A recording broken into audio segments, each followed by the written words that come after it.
Hello everyone, this is Jyotsna as a life coach, healer, and counselor. Today I am going to tell you how you can change habits of your kids using Ho'oponopono prayer. You will be surprising how we can change. Yeah, of course we can change.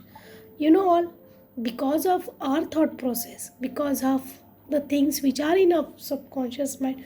Sometimes we are throwing the same vibes to our kid and they are behaving the way we are thinking, and we get evidences also of the same.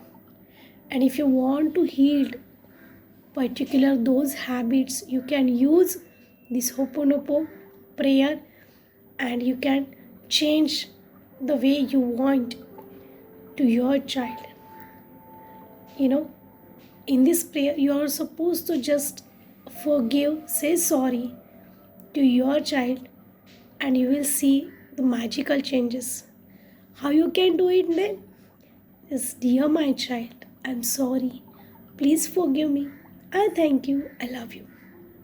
There are many things which you can do in more and more deep.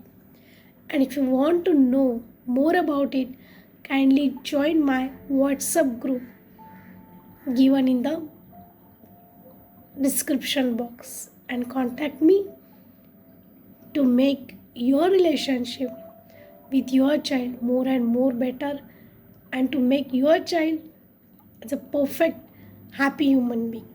Thank you.